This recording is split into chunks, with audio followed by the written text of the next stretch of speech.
Typically,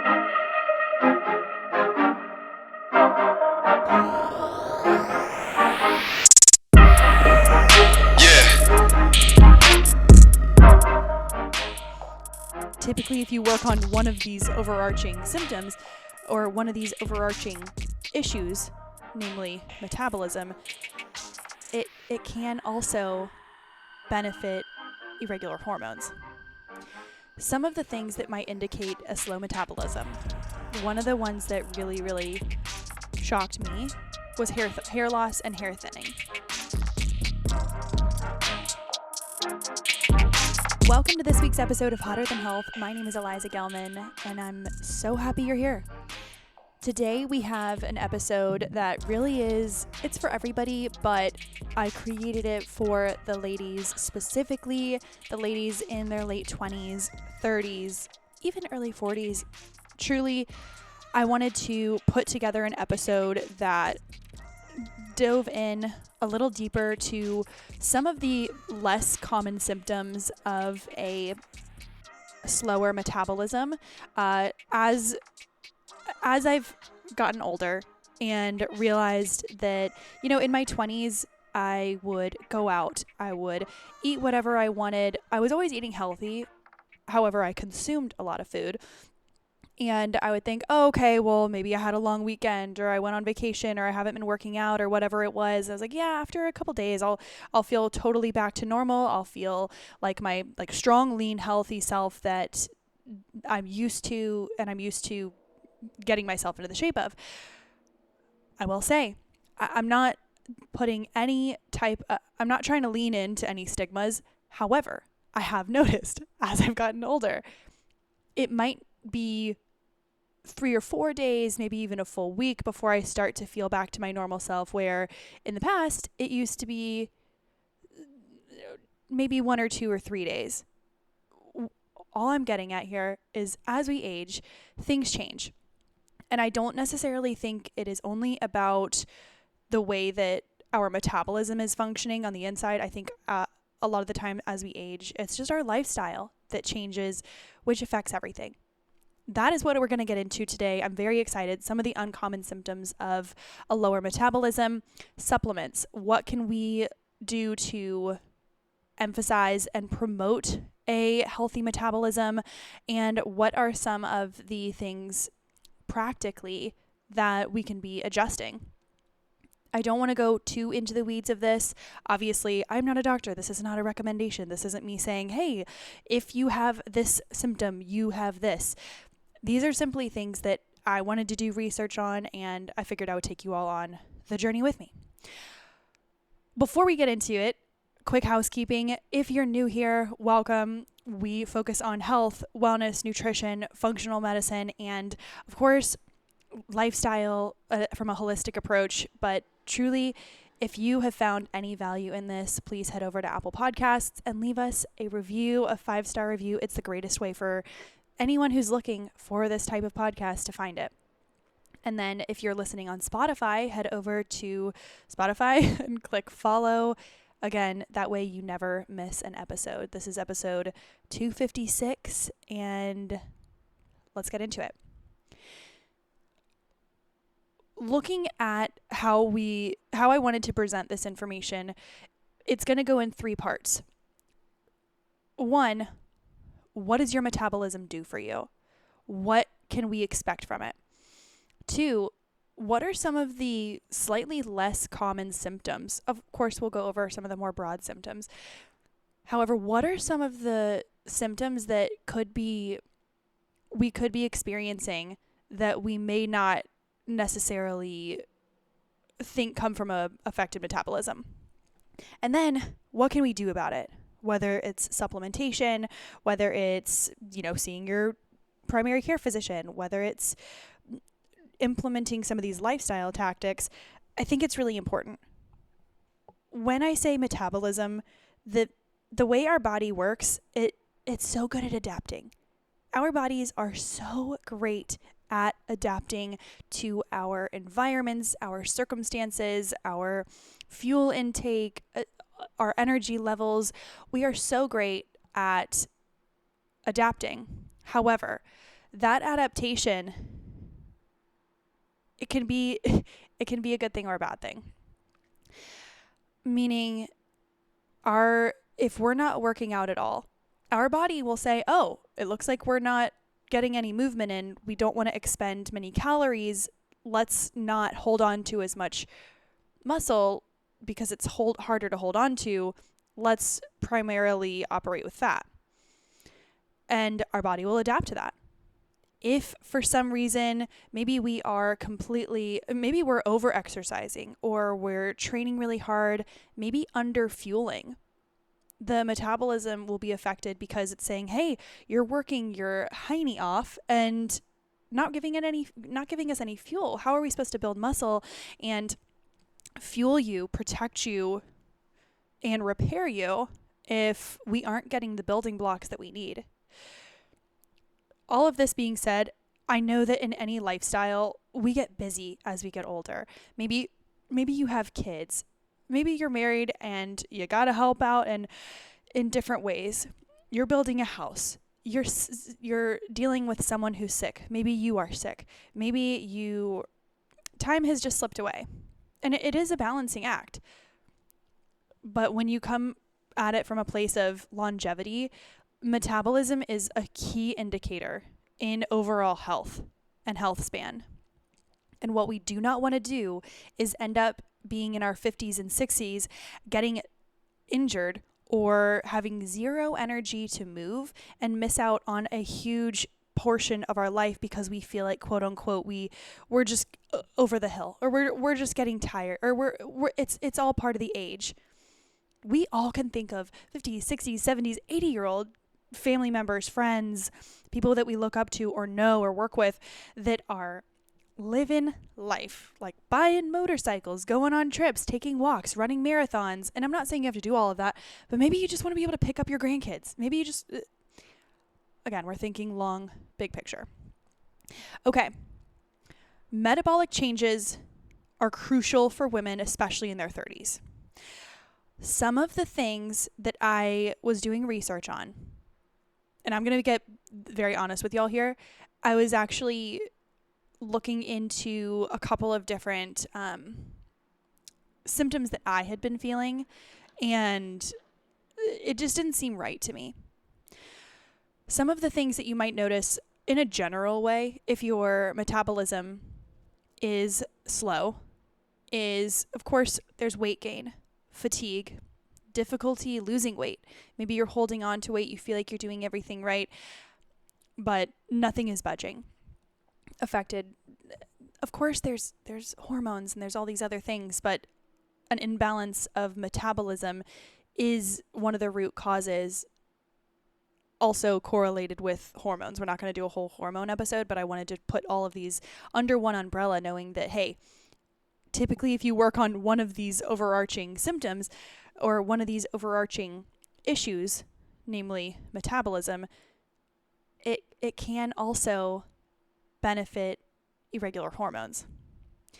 Some of the things that might indicate a slow metabolism, one of the ones that really, really shocked me was hair loss and hair thinning. If you have noticed, of course, if you're pregnant or if you have something else is going on, or maybe you just had a baby, there's also like postpartum hair loss. But hair loss and hair thinning can be associated with hormone imbalances and metabolic issues. A slow metabolism might so deeply affect the hormones, including your thyroid, which can play a role in your hair health. If you are under fueling to the point where your metabolism is slowing, you may notice thinning, breaking, extremely damaged hair. Of course, there's miscellaneous factors like, hey, if you're using a ton of product and you're getting your hair bleached or you're colored, or you're using a ton of heat on your hair every week, that's also something to consider. However, if you notice something consistent and you haven't changed anything about your routine, maybe it is something to look into.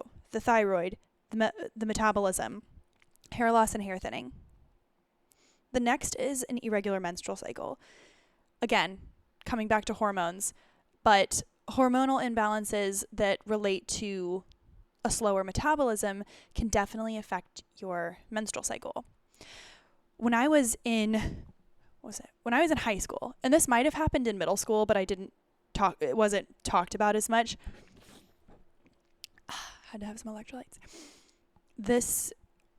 I knew a handful of girls. My sister was a rock star cross country and track runner, and I was just along for the ride. I was, going to track practices, sometimes not going to practices. I didn't care as much. I was like, hey guys, I just went with the flow. I didn't really buckle down with track and field and cross country. I'm going somewhere with this. I remember there were 2 or 3 girls who were either in my grade or the grade above me.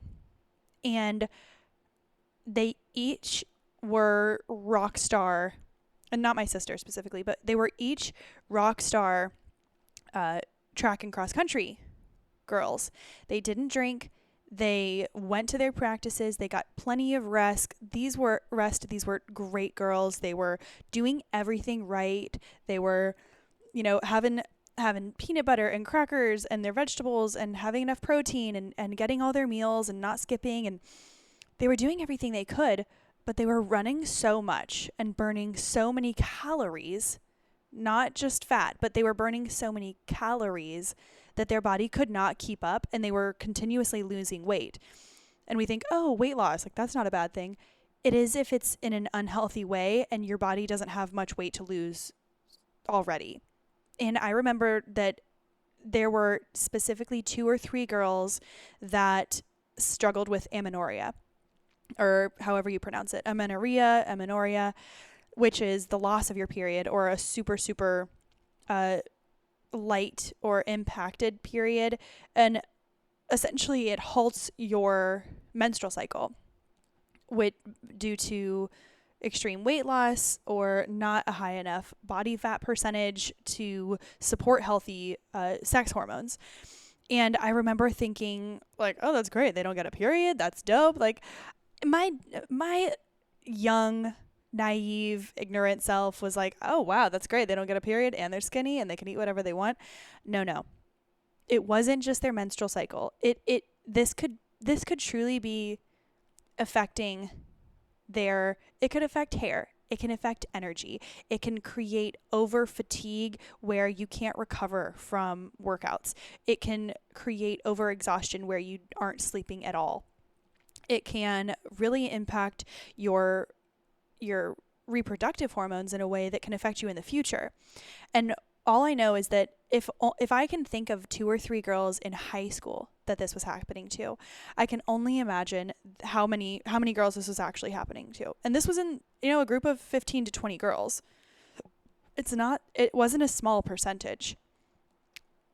Having a slower or weaker metabolism is going to look different for each person, but incredibly irregular menstrual cycle can definitely have something to do with your metabolism.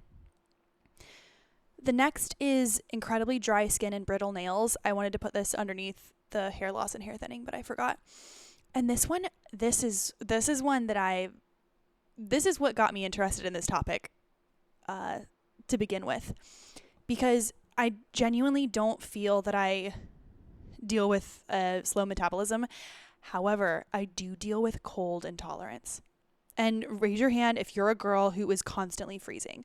Like I just got a gift and it's this little tiny, it looks like a little mouse that you would have on a computer, and it turns on, it gets incredibly hot. I went skiing, I put it in my jacket. It like warmed me up all day long. It was amazing. Like if I get cold, I have to fully get into a hot bath or shower or some type of true heat, like must ingest soup.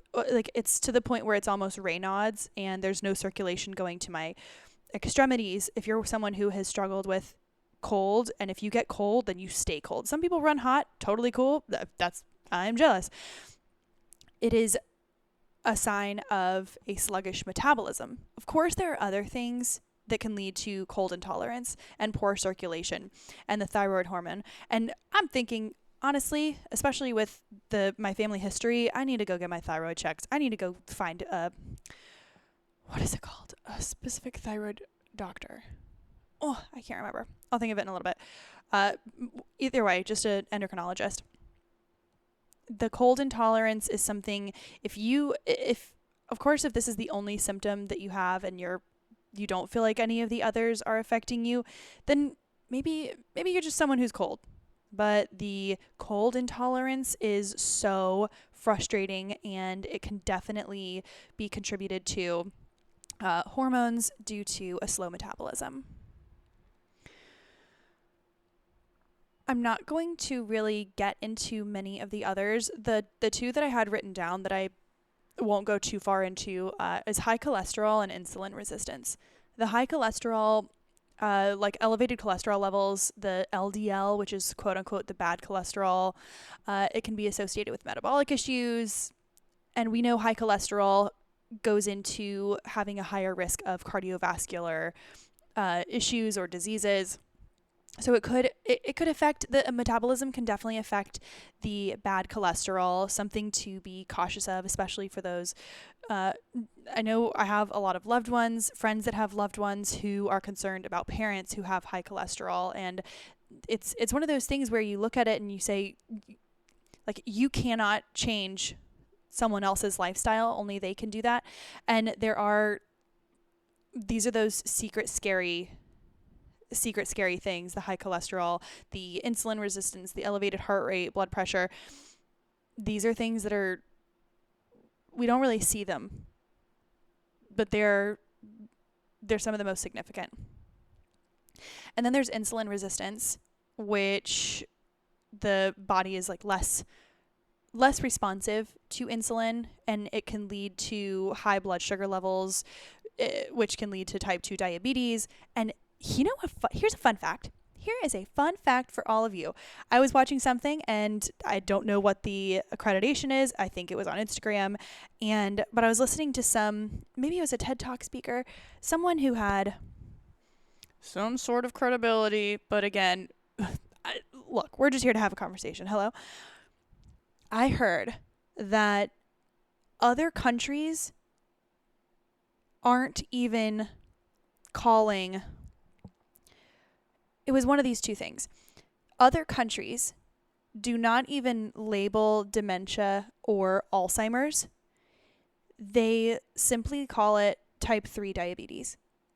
How insane is that? Other countries, and I can't remember the other countries, it might have been in the EU, other countries are not even calling Alzheimer's and dementia. They are calling it type 3 diabetes, because it's not necessarily that they have lost function of certain parts of their brain. It's that they've lost access due to certain things like insulin resistance. I don't know all the facts behind it, but I thought that was incredible. Type 2 diabetes is a major, major killer. Type 3 diabetes, the issues that affect our brain are Alzheimer's and dementia, and what we call them, also known as type 3 diabetes. Please do your research. This is all stuff that is fairly new to me too, and I don't have a background in this. These are all things that, like, if I'm sitting at my desk doing research on a new supplement or doing research on episodes or how to talk about a certain thing, these are the things that stick to me. The fact that type 2 diabetes is such a massive killer in the US, and we are not even able to say the words type 3 diabetes in congruence to another massive epidemic, which is dementia and Alzheimer's. The system is broken.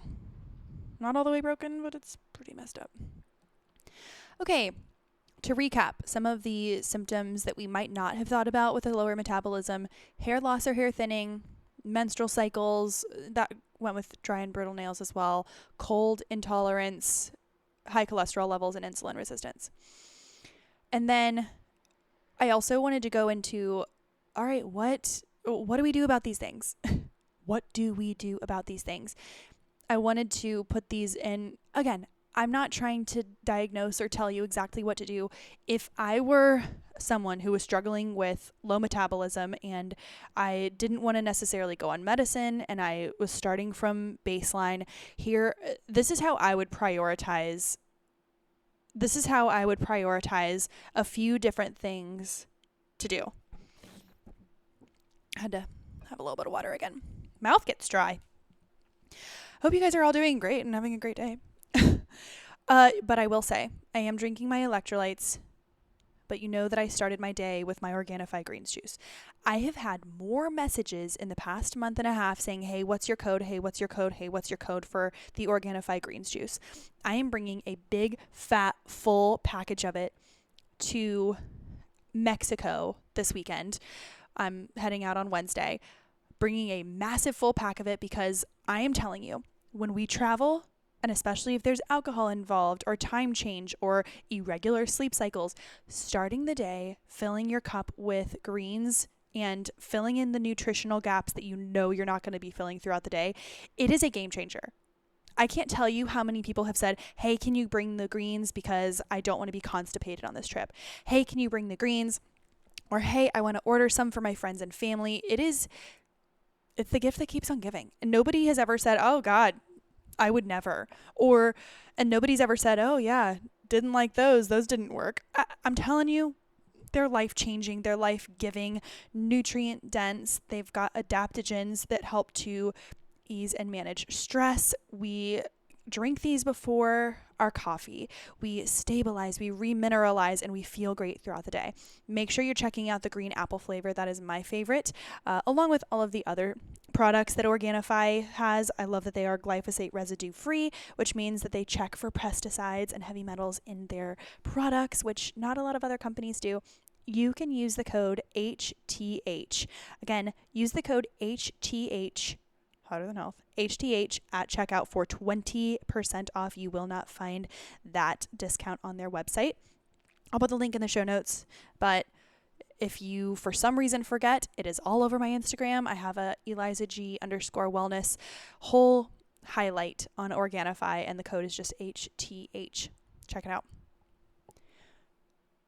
Again, I wanted to prioritize the different ways that we can adjust and incorporate these tips into our lifestyle. These different tips are here to not fix completely, but help to support in your journey to a healthy metabolism. Also, these are things we should be doing always. There is a reason why so much health and wellness advice sounds the same. You know why? Because it is the most obvious yet least done. Hear me again. These steps are the most obvious yet least done. They sound so easy, but I can guarantee you that if you are knocking all 7, if you're knocking 6 out of 9 of these out, your metabolism's good. I'm telling you. But if you're at the, if you're hitting 3 or 4 out of these, we gotta reevaluate. Okay. There are 9 of these. There are 9, and we will definitely we'll put them in order. The first, and I say this is because it sets the day off, getting enough sleep. Oh, Liza, I do sleep a lot. I sleep like 7 to 9 hours a night every night, and I do that already. Do you, Kendra? Do you get enough sleep? Don't lie to me, because we might think that we're getting 7 to 9 hours of sleep, but we could never be in REM sleep. We could be getting light sleep. We could sleep all night long, but it doesn't always mean it's good sleep. If you feel like you're getting enough sleep and you're actually feeling rested throughout the day, God bless. Good. Getting enough sleep is the number one, because think of it like this. If we are prioritizing everything else but not getting proper sleep, there is no chance for our neural pathways to create new habits. There is no chance for our body to build muscle there is no chance for our brain to go through that cleaning process. It's almost like you, after a shower with the glass on the window and you have those squeegees, and after the shower you squeegee the walls down. That happens at night when we sleep. Hormones are not going to be happy. Our hunger hormones are not going to be happy, leading us to eating and craving more processed foods and sugar. Sleep is number one. I'm sorry, sleep is king. Sleep is king. Sean Stevenson has a book called Sleep is, I don't remember. It's like his sleep book, but SHAWN Stevenson, Sean Stevenson. He's fabulous. He's also sponsored by Organifi on his podcast. He's got a great book on sleep. That is numero uno. Get enough sleep. The next is to prioritize protein. I know if you're someone who has followed the podcast for a really long time and you're totally plant dominant, totally plant-based, or you're majority plant-based, or you're just not a huge fan of eating meat, whatever it is, there are still ways to prioritize protein. And I'm not saying make it your only source of macronutrient. I still believe in balance and fiber and tons of plants. I drink greens juice every single morning. I love greens. I do also believe that having adequate protein in your diet, high quality protein, is another way to build muscle, which is naturally one of the greatest ways to support your metabolism. Different ways to do this. You can, of course, go for the animal proteins, antibiotic free and grass-fed, grass-finished ground beef. You could do a turkey with no hormones, not processed, all that good stuff. You could do fish, wild caught. You could do organic sprouted tofu, Greek yogurt. You could do eggs. Lots of different options that are vegetarian. You can mix it up. Finding different ways to include, but a lot of people say, well, I don't know how much. And they say, oh, well, I had a protein bar today. I'm like, oh, great. So you weigh 150 pounds and you had 14 grams of protein all day. It's not enough. If this is a priority and if you have the luxury of being able to make your own meals and do all these things, I understand that there's work involved, time involved, and energy involved. These are just some of the things that will help. Prioritizing protein, they say, look at your goal weight. So again, using whole numbers here, let's say you're 200 pounds, you're 100 pounds, and your goal weight is like 130 pounds, then you would consume 130 grams of protein per day based on your ideal body weight. So if you're looking to really increase, then yeah, you would increase your protein. If you're looking to stay the same, then you would eat about the same. And of course, it can be flexible. If you go over some, all good. Usually people don't go super over. And then if you go under some, all good, but consistently trying to aim around that. All right, so that's number 2. Number 1 is sleep. Number 2, prioritize protein. Number 3, strength training. I don't know what else to say. Strength training. And I'm not saying get on a squat rack and lift your body weight all the time. Although, great if you can lift your body weight. Like I don't do that all the time now. I maybe do that once a week. Grab some weights. Go grab some 15s. Do some walking lunges. Go lay on a bench and get some weights, dumbbells, and knock out some chest press. Go and get on the lat pull down machine. Do some squats, body weight squats. Hold a kettlebell. Do something. Have a good time. But resistance training 2 to 3 minimum times per week for about 30 minutes will change the game. If you want to do anything to your body, and you are not weight training or strength training in any way, if you incorporate that and increase that by 20% right now, there's not a doubt in my mind that you will see change within a week. I'm not kidding. If you are not doing any resistance training, yeah, you'll be sore, but give your body what it needs. Metabolism thrives with strength training. That's number 3. It keeps our bone density strong. It keeps our longevity strong, keeps our mind-muscle connection good. Of course, you want to do it with proper form. And if you go on YouTube, get a personal trainer for one session, text me, message me, send me something on Instagram. I'll help you for free. I just want people to know. Strength training 2 or 3 times a week minimum. That's number 3. Number 4. Oh, you know what? Yeah. Okay, this one will be 5. Eat whole, eat whole foods. Eat whole foods. The body and we think, oh, we're on a diet, we got to eat boring foods. Highly recommend stocking up your spice cabinet, not with a bunch of things that have added salt, but stock up your spice cabinet with tons of delicious seasonings and herbs, because processed foods are so palatable. Processed foods like chips or sugary beverages, sports drinks, protein bars, they're so palatable. They are made to make us want more. They are made with these textures and flavors that don't feel like that aren't really things that you can find in nature, or they replicate nature, but to an extreme. And it makes us want more. And it's almost impossible to replicate when we are cooking with just whole foods. So have some nice seasonings around and avoid processed foods. They are not there to support our bodies. They're made, as much as whole foods. When at all possible, go for whole foods, minimal ingredients, put those together.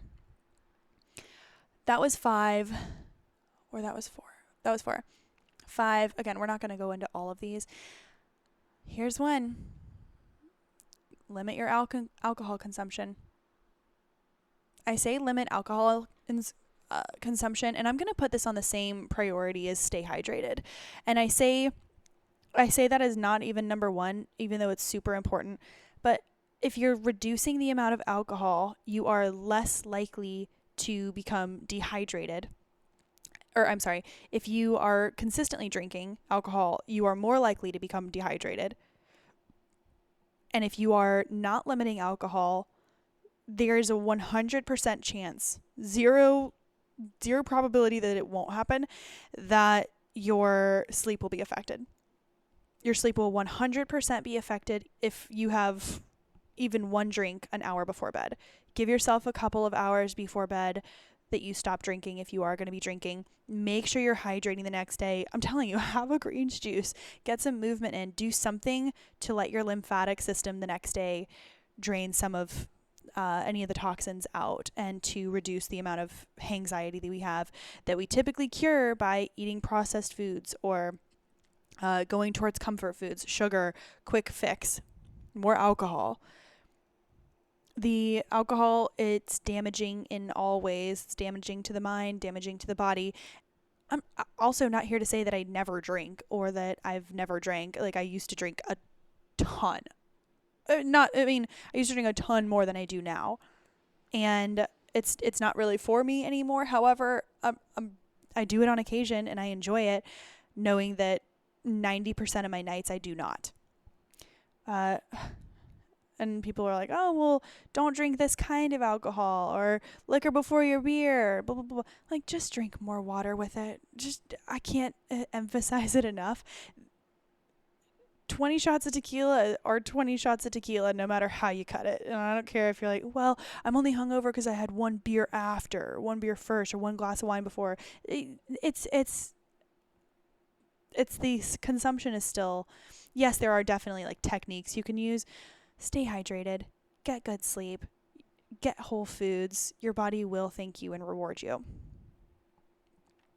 I would say that those are absolutely the ways in which I would prioritize them. First, sleep. Second would be prioritizing protein. 3 is strength training, 2 to 3 times per week. 4 would be eating whole foods. 5 would be limiting alcohol consumption and staying hydrated. Some more that we could talk about are managing stress and staying active throughout the day. It is largely it's largely more effective to get consistent small movement throughout the day than it is to have, okay, I had one good workout and then I sat down all day long. The body would more naturally prefer to move consistently throughout the day. So even if you're flying, like we're going to be on a flight for a few hours tomorrow, it's less about the amount of time that you are standing on a flight, maybe walking up and down the hallway? Walking down up and down the aisles, excuse me. Or going to the bathroom, but it's about the amount of times that you stand. I know it's not always easy, but do your best to get that movement in. Highly recommend being able to, do I say that a lot? Oh God, now you're only going to hear me saying highly recommend. Note to self, spending more of your day in movement, whether it's stretching, whether it's simply pacing while you're walking and talking. If you live down the street from a grocery store or a coffee shop, walk there, take the stairs. If you live in an apartment complex, little things that you can do to increase the amount of movement that you're getting throughout the day. It is said to be more beneficial for your heart and your metabolism than almost anything else. So I would say yes, the strength training 2 to 3 times a week, but consistent movement throughout the day is huge. While managing stress, I know it seems like so much, but really all of these things can be incorporated into make decisions that are health giving and health promoting. And if you're going to go out and eat some processed food, or if you're going to go out and drink, then back yourself up with greens, back yourself up with hydration, electrolytes, movement, protein, and sleep. There are lots of things that we can do to mitigate the effects and mitigate the effect of on our metabolism. Yeah, managing stress. I'm telling you, no coffee on an empty stomach if you're feeling stressed.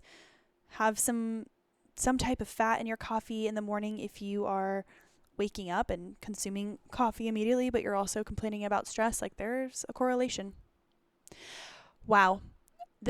Oh my gosh, look at that. 36 minutes. Go us. You guys, we rock. Good for us. It is Thursday and I'm out of town. I hope you're having an amazing week.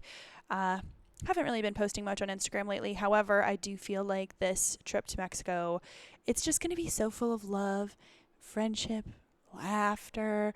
We're staying in a house full of 26 people. And when I say house, I mean there's lots of little houses on the property.